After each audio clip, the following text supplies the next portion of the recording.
Hello everyone and welcome to ecosistant. At the end of 2025, the European Commission presented two legislative proposals intended to provide significant relief for many online retailers operating across borders. Companies established in the EU were to be temporarily exempt from the requirement to appoint their own EPR Authorized representative in every other EU member state. The original proposal was intended to cover, among other things, packaging, batteries, electrical and electronic equipment, certain single-use plastic products, as well as textiles, textile-related products, and footwear. In principle, the suspension was planned to remain in place until January 1st, 2035. However, the political situation has since changed significantly. The Council of the EU discontinued negotiations on these two proposals in June 2026. At the same time, the European Parliament's Committee on the Environment, known as ENVI or ENVI, is continuing to deliberate on the proposals. Among the amendments currently under consideration are proposals to exclude batteries, electrical and electronic equipment, and single-use plastic products from the suspension. The most important point first: no obligation has currently been suspended. Existing EPR requirements, as well as those that are becoming applicable, continue to apply.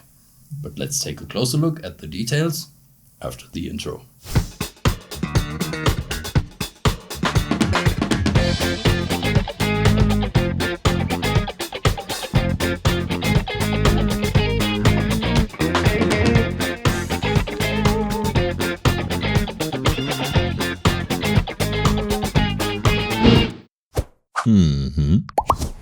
What is an EPR Authorized representative? A quick refresher for anyone who is new to the topic: EPR stands for Extended Producer Responsibility. Put simply, EPR means that companies placing certain products or packaging on the market in a country must also assume responsibility for their subsequent collection, take-back, recycling and financing. An EPR Authorized representative acts on behalf of a producer or retailer in a member state in which that producer or retailer is not established. Typical responsibilities may include registration with authorities or official registers, submitting quantity reports, communicating with authorities and take-back schemes, submitting certain declarations, and providing support with ongoing EPR obligations. This is particularly relevant for online shops that ship across borders. A company selling from Germany to France, Italy or Poland, for example, may become subject to EPR obligations there, depending on the product category, distribution model, legal basis and national implementation. However, precise wording is important. The same authorized representative requirement does not automatically apply today to every product category and in every member state. The requirements differ depending on the relevant EU legal act, the date on which it becomes applicable, and national law. You can find more information about EPR authorized representatives in this video. We also have a guide to EPR authorized representatives on our blog. You can find the link in the video description. What had the European Commission originally proposed? The Commission had presented two separate legislative proposals. The first proposal concerns batteries and waste batteries under the EU Batteries Regulation and packaging and packaging waste under the new EU Packaging and Packaging Waste Regulation, the PPWR. The second proposal concerns textile products, textile-related products, and footwear under the Waste Framework Directive, electrical and electronic equipment under the WEEE Directive, and certain single-use plastic products under the Single-Use Plastics Directive. For producers established in the EU, the mandatory appointment of an EPR authorized representative in another member state was, in principle, to be suspended until January 1st, 2035. Voluntary appointment was to remain possible. The aim was to reduce bureaucracy and costs and facilitate cross-border trade within the EU single market. What new amendments have been proposed? On July 3rd, 2026, extensive amendments to both proposals were published in the European Parliament. Two of them are particularly relevant to the scope of the proposals. One amendment calls for batteries and waste batteries to be removed entirely from the proposed regulation. Under that amendment, the suspension would apply only to packaging and packaging waste. Another amendment calls for waste electrical and electronic equipment and single-use plastic waste to be removed from the proposed directive. Under that amendment, the suspension would apply only to textile products, textile-related products, and footwear. The reasoning is that the EU rules for batteries, electrical and electronic equipment, and single-use plastics already apply, and that existing financing and enforcement structures should not be weakened by a subsequent suspension. For packaging and textiles, by contrast, the issue mainly concerns obligations that will only become applicable in the future. In those areas, the suspension could be designed as a classic stop-the-clock measure.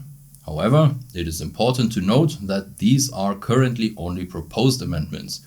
They have not yet been adopted. Other options are also being discussed in Parliament. Some amendments would grant the relief only to micro-enterprises or small companies. Some propose quantity thresholds, while others would end the suspension as early as 2030 or when a new EU-wide EPR system enters into force. The European Parliament's final position, therefore, remains open. What will happen on October 1st, 2026?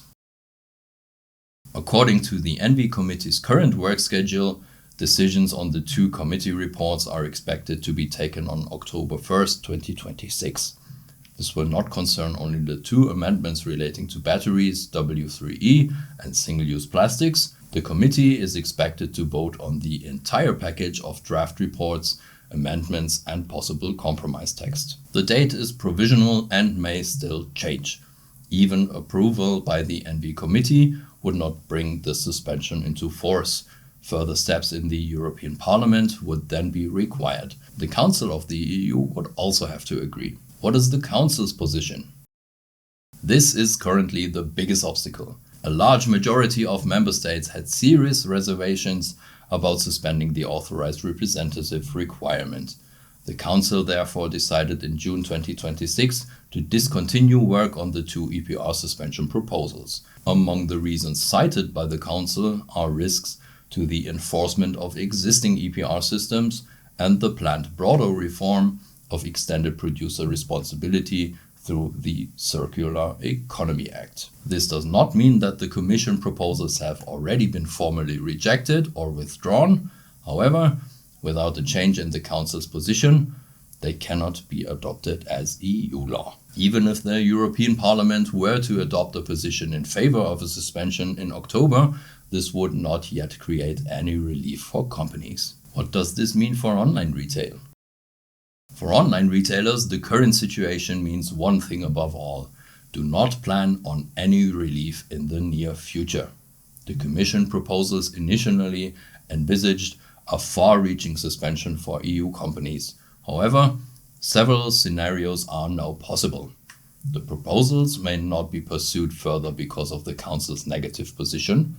The European Parliament may support only a significantly restricted suspension. The relief may be limited to packaging and textiles. It may apply only to micro-enterprises or companies below certain quantity thresholds. Or the issue may instead be incorporated into the planned Circular Economy Act. At present, it is not possible to make a reliable statement about which companies and product groups will actually benefit, which obligations continue to apply.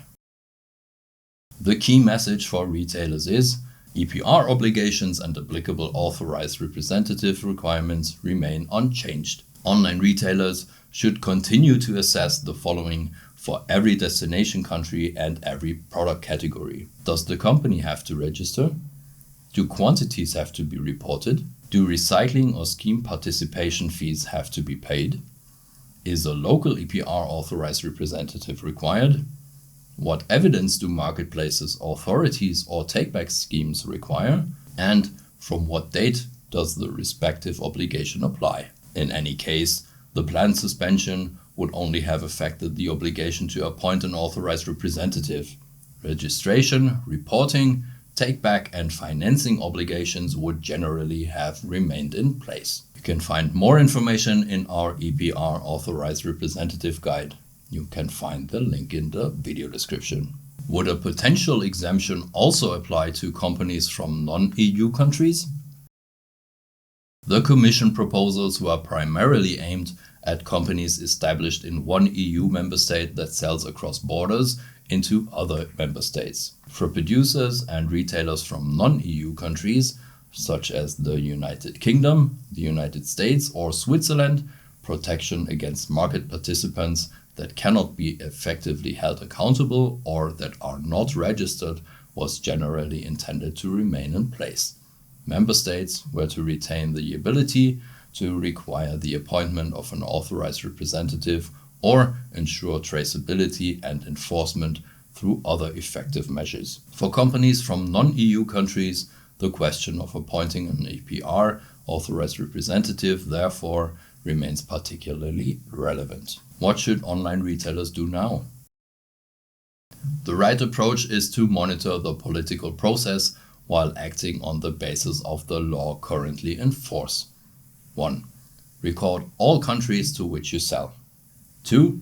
Assess the affected product categories separately, particularly packaging, electrical equipment, batteries, textiles, and single-use plastic products. 3. Review registrations, scheme participation, quantity reporting, and authorized representative requirements separately for each country. 4. Do not terminate existing authorized representative agreements solely because of the Commission proposals. No statutory suspension is in force and its adoption is currently uncertain. And 5. Pay particular attention to the ENVI vote, the Council's further positioning, and the planned Circular Economy Act. Conclusion. The European Commission wanted to significantly simplify cross-border EPR compliance for companies established in the EU. However, the current political position is considerably more cautious than it was when the Commission proposals were presented. The European Parliament is discussing whether batteries, electrical and electronic equipment, and single-use plastic products should be excluded from the suspension. Other amendments seek to significantly restrict both the group of companies eligible for relief and the duration of the suspension. At the same time, the Council of the EU has discontinued its work on the two proposals because of the reservations expressed by a large majority of member states. For online retailers, this means that there is currently no all clear. EPR registrations, quantity reporting, scheme participation, and, where applicable, the appointment of authorized representatives remain key compliance tasks. In the long term, EU-wide harmonization, for example through digital one-stop shops or the planned Circular Economy Act, could be the better solution. Until then, companies should not dismantle their EPR structures, but should continue operating them on the basis of the rules that are currently in force and are specifically becoming applicable. Anyone who needs support with EPR obligations, packaging licensing, and other compliance matters for trading in Europe can find our services via the link in the description. That's all for today. See you next time.